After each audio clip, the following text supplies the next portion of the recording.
Here. Hold on, I'm giving myself adrenaline. Why? Why are you going to kill me? It didn't work. Oh, never mind, it worked.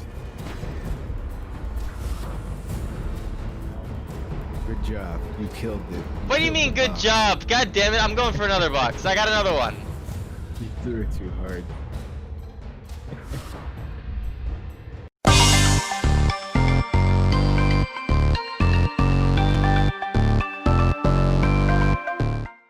What is up, people of all ages? We're back at it again with another dev diary, and by we, of course, I mean myself and the activate Windows prompt on the bottom right of the screen. So hope you enjoy that. Had to take a little bit of a break for personal reasons, but now that it's back, there's a lot of new content to talk about, a bunch of things I want to go over, and I might as well start off with the thing that started it off, which was the Dark Messiah stuff.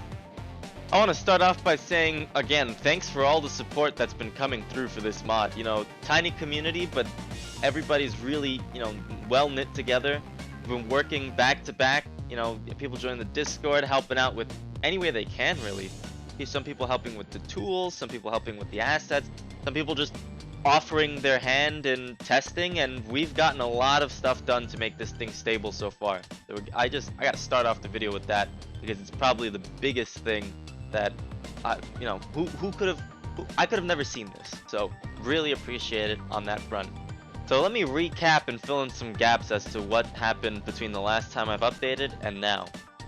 Riddick and I had done a test session on the E3 demo after I stabilized a lot of things with the mod. There was crashing that I mentioned before, soundscape issues, all sorts of things that I eventually fixed, and frankly, going through the E3 demo was pretty stable. There is some visual things that are going wrong, but that's not the priority yet. Right now, the focus was, can we go through a level without crashing? And I'm happy to say the answer is yes to that. We were able to pretty much fly through the E3 demo without any hitches or problems.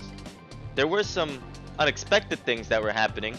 For example, interacting with an object if the host isn't around would make it a little jittery, a little inconsistent, but with that passed, they would still be able to interact with it, it'd still go into the inventory, and they can even still use it if they want to. So that was all a plus. After that test session, I doubled down on trying to instigate the crashes so that we can try finding some of the lesser, or I guess more hidden bugs and crashes, because we don't want to have to go through a level and then suddenly crash. Which is, honestly speaking, it was a very challenging thing to do, because this game is already kind of crash prone after the Steam pipe updates and all sorts of different changes. I mean, the thing is still running on a 2007 source engine base. That's 13 years from this video. It's honestly, it's a little crazy. But with that in mind, it's possible that we could still fix those problems and even maybe make the game in a better state than it was before. So, it is what it is. But back to the point. And we instigated some crashes and found a bunch of them. For example, if a player were to grab an object and then a different player were to see them grab the object, that player, the one that saw them, would crash. Most likely because it didn't really know where to put the object on the player model, and the game doesn't really have a failsafe, so it just completely breaks itself. Another crash came from when a player would use a lightning bolt spell. The lightning bolt spell would work fine on NPCs, but when a player would use it on another player, the player that was the victim would end up crashing. This is probably because there is really no attachment point for the lightning effect on the player, so it probably had some issues there. Aside from those crashes, we did find some major bugs as well. For example, if you die, you are respawned properly, you keep all your loot and stuff like that, but it's as if your player isn't reinitialized, which means that you can't hit any of the logic triggers that the map has for you, or really any triggers at all. For example, if a rope were to be made so that you can climb it, which is very common in this game, you would just go straight through the rope and hopefully not fall to your death, because it's usually hanging over a pit. But this follows through to other logic, like simple things like changing the level and things like that, or starting an event, an ambush for example. these things wouldn't go. But I do have a plan on fixing that, considering that I've already identified the reinitialization function for the player. I just need to find the function that runs when they die, and then, mix and match. There were some minor bugs too, we weren't able to actually change the map even through console if we were in a server already, which I'm really not sure why it was programmed, but I have a hunch that it was programmed in a sense that it checks if it's a single player game to allow the command to go through, because the error message is consistent with you not being in a game at all. So it's possible that the logic kind of failed itself there and it didn't know what to do. But it's not necessarily something that's going to be difficult to fix. It just needs to be identified. What you're seeing now on this video was a more recent test session. We went through the Spider Temple mission, and it was a little larger. We usually only have maybe one other person, at 2 at most, but this time I think we had 5, something around there. And it was just a really good time for everybody involved and really useful information for me. And I just want to say that it's not because of any lack of interest. I see a bunch of people, they ask about the test session, all sorts of things. It's just about the fact that there's 2 different time zones and I have my own busy schedule that I have to work through. But I'm going to work on that and probably do 2 separate sessions for these guys.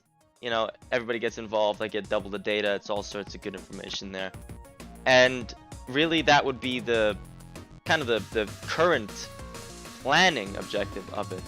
But for functional objectives to fix the mod, there's 2 things I want to focus on here. The first one is going to be the reinitialization of the player, because it's hard to not die in this game, especially when things are happening accidentally or even just completely broken, like you get stuck and you have to kill yourself or something.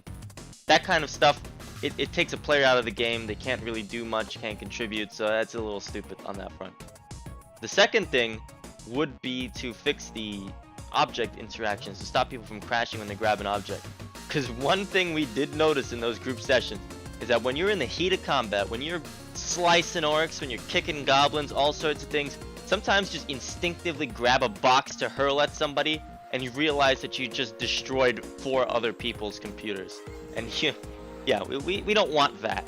So those are my 2 big things. I'm sure that once these are fixed, it may actually lead to a bunch of other bugs and things that we found getting fixed as well, because a lot of them had to do with physics interactions, or just like a prop gets stuck somewhere it's not supposed to be. The game doesn't really know how to handle it, especially because the map is still trying to process more players than there would be on the map. But and actually, now that I think about it, the map thing is still an issue that happens. The maps are made for one person. I mean, yes, there are alternate routes in case a path gets cut off, but it's not about that. It's more about the way Source handles something called an area portal, which is basically to save space or to save performance. It actually will stop displaying a piece of the level. And area portals are moved forward by anybody. They don't actually localize themselves. That may not be the case with all Source Engine games, I just want to say that. But it is in the case in this game, so kind of have to deal with it. But that's not something I deal with now. That's something that we have to edit the levels for, which is not technically a hard job, but I'm not a mapper, so this is something I'm going to look to the people that have been helping me for, which multiple people have already offered to put their assistance in. So that's a high appreciation on that front. But yeah, development is doing great. It's gonna be so cool to see this thing at least stable.